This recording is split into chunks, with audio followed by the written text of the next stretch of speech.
Hey guys, so welcome, and today we're going to be talking about budgeting, and I'm just going to give you guys some of my helpful tips that I've used in my life and things I've learned from others.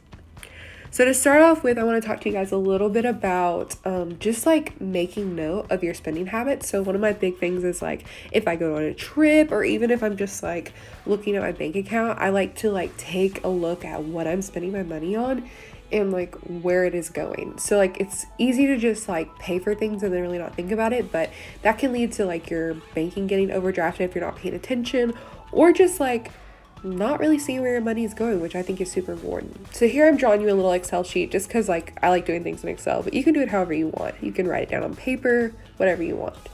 I'm doing the expenses, my revenue, like what money I'm getting, and then like, the savings that I have and kind of like what it looks like after I save it. Another thing I like to do is I like to make my grocery list ahead of time.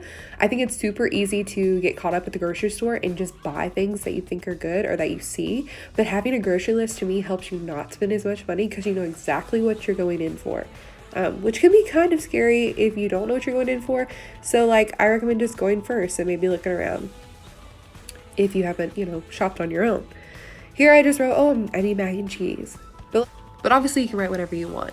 But I mean, a good thing to take into account is there are a lot of like brands that are pretty much the same as what your normal brand, but they're, cheaper price. So Great Value, for instance, I get them all the time and it saves you money.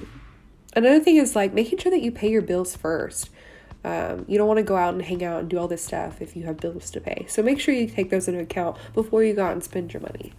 But speaking of spending your money, you want to make sure that if you're having fun and like you set aside that money because you know that's what you want to do. So for instance, I set aside like $50 to $60 a pay period, like every time I get a check from my work of like things I want to go spend it on. A lot of times mine is food, which is probably not the best way to spend it, but you can like go out to the movies or buy that dress that you really wanted or those shoes that you thought were really cool.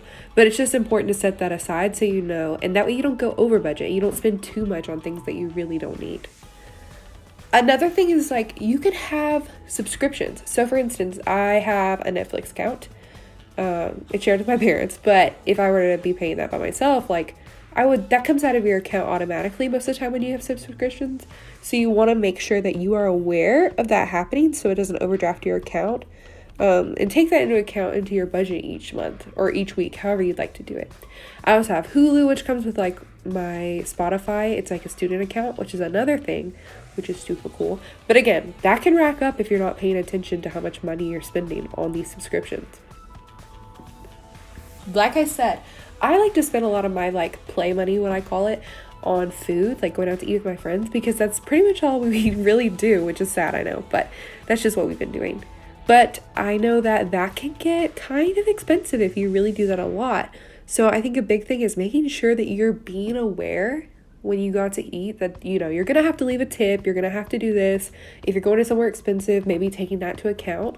But you want to make sure that you're not spending too much on eating out. And that's like the biggest thing here is your money can really escape you if you eat out all the time, which is why I'm going to suggest to you, like, especially in college, you maybe have a meal plan, but if you don't, make sure that you're like eating at home more because that can save you a ton of money. I know a lot of debt people and a lot of financial advisors suggest that, eating out is what gets people in debt the most because they just go out and spend money. They don't really think about it. Another thing is, as I was talking about kind of with my Hulu and Spotify, like that's a deal together. So know when there's discounts. So I know like Goodwill does a student discount when you become a college student, which is super cool. And a lot of other places have really good discounts or college discounts. I know I talked about doing your Excel sheet or maybe writing down what you want or how you want to keep your money and track it. But there are also many apps that you can use to track your expenses and your savings. I have an app right now that I was using, but I don't really like it that much anymore, but you can get it to where it either hooks up to your banking account, which I kind of think that's a little sketchy, so I wouldn't recommend, but you can do it manually as well. And some banks even have their own way of tracking it. I know Regions tracks theirs into categories, which is super easy to look at and review how much you're spending where. And another thing, even if you have the money, you don't have to spend it. You can always save your money. Put more in your savings that paycheck if you have it. Don't spend it if you don't want to. Save your money, okay? Because that's the best part about having it.